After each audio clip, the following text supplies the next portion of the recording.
learners. So we're doing video games in American education.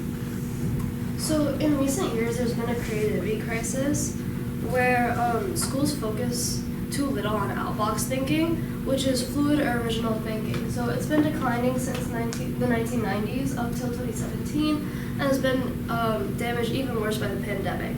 So in a study done by Kyung Kim Lee, who was the former chair of the National Association of Gifted Children, she found that children in general create fewer ideas or solutions to open-ended questions, and they produce less unique or unusual ideas to those in previous decades.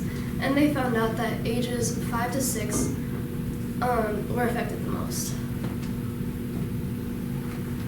This promotes this culture of conformity because there's this lack of creativity. Since children are so focused on test scores or getting good grades, they know that they can just memorize information or drill formulas and they'll be okay. There's no preparation for the real world because they lack the critical thinking skills or unique problem-solving capabilities for work or relationships. They believe that culture or creativity belongs outside of the classroom, and these young children are impressionable, so they focus less in general on school because they know they can just memorize or do well on standardized tests. And since schools focus on these tested subjects, things like the arts or subjective thinking is devalued, and teaching culture is very lecture heavy now, so it's not like hands-on and they can't use critical thinking skills.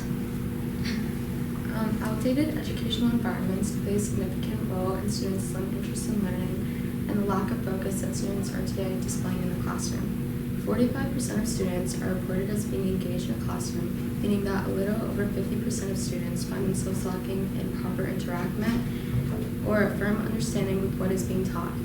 Not only does outdated educational environments limit student creativity, but they also limit the amount of exposure that students receive from technology-based environments that continue to evolve around us today. Implementing video games in schools propose a way for students to feel more engaged, be offered a new unique way to learn, and have an increased attention rate. As seen in the photo displayed, outdated educational systems limit students' creativity, discipline, and intelligence while also providing slim room for their own engagement, individuality, and overall growth that they have the potential to display in the classroom. So our first solution is using video games as a resource in the classroom. So video games are meant to be used as a resource but not as a curriculum in this solution. So instead of using video games to teach, they can be used as an example to return back to that so students can relate it to the subject or whatever the teacher is trying to show them. So teachers can use games like Minecraft as an educational resource to teach how trade is important for society to develop. And this quote by Will Richardson, co-founder of Modern Learners, states that if we are preparing kids for their future and if we accept that they will enter a workforce profoundly changed by technology and globalization, then there's no reason to avoid video games in education. So the entire American society has progressed and immersed itself into the new coming of technology. How come this new technologies are not used in classroom environments? The American classroom has not changed since its creation in the 1830s. And students have been sitting in classrooms listening to their teachers lecture without significant change in the resources teachers use. Video games allow for children to overcome the fear of failure provided by homework. In all video games, you do not simply give up after failing once, but by overcoming the obstacle presented in front of you and trying numerous times. With this solution, the school can use video games as a resource or any other game to connect with the lesson they are trying to teach. And students should be able to connect to the modern world, allowing for the educational system to finally develop alongside the rest of the world. An additional solution is having video games specifically in elementary school, because as mentioned earlier, the creativity crisis affects mainly elementary students. And implementing the gaming industry into education would be beneficial because according to Belsky, a writer for understood.org, gamers have proved to boost students' reading, social, problem solving, social, and imaginative skills via video games, and it would be especially helpful to elementary students. Additionally, video games for elementary students have already been incorporated and proved to be valuable. So video games have already been valuable in education today, and according to Iberdrola Global Energy Organization, video games are more interactive and enjoyable than traditional lectures. So it allows the engagement aspect of students in elementary schools to be better. And additionally, if businesses started to realize that more and more video games are being implemented into education, they would start creating video games specifically for education, so there would be more resources available at schools. And for the implementation, since video games already exist in education today, it wouldn't be out of the ordinary to just implement more and more of them just gradually. And the increase in technology means that there's going to be more STEM jobs in the future, so there's going to be a higher demand. And in order to help combat this, STEM has a very hard introductory class like calculus. And having calculus, you can make video games to help the education aspect in calculus to help students.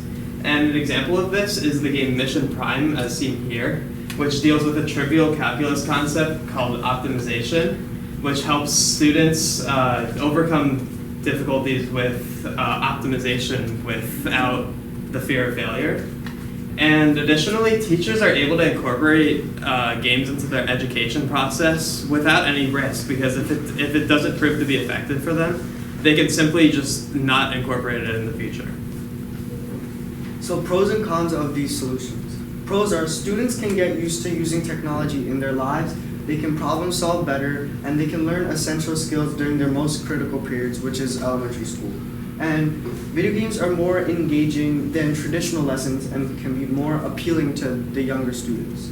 Some cons of implementing video games into education is that there would be an increase in addiction for video games, decreased attention span, and people may become more disengaged when they have to do traditional lectures rather than education, or rather than video games.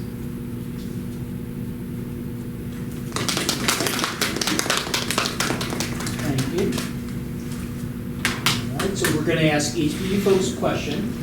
Naira, reflecting on your colleagues' work, which one had the greatest impact on your overall understanding of the problem your group identified? I had like some things about education in my own research. However, I think Simran also had some things about how video games affect the brain. And although it's not like explicitly stated in our presentation, it helped like my general understanding about how to write like our intro and establish the problem. Okay. Logan, what is a way in which your team's resolution makes you think differently about your own individual research? So when I initially did my research, it was all about like the future of the video game industry, and I didn't really focus all that much in education. So when I actually looked and saw my other peers' papers and noticed that they were talking a lot about education, instead of focusing on just the future of like video game technology-wise, I also started to think about like how education in the future was going to be different because of the video game industry. Rishi, which group member's individual report was the most influential in the team solution? Our team solution was based on education, and Naira's most of her entire paper was on the educational part of video games and how they can be implemented. And then Simran, who in your group do you find to be the most contradictory to your personal opinion and why? To my personal opinion? Yeah. Like not based on the slideshow, right? Like, who in your group do you find to be the most contradictory to your personal opinion and why?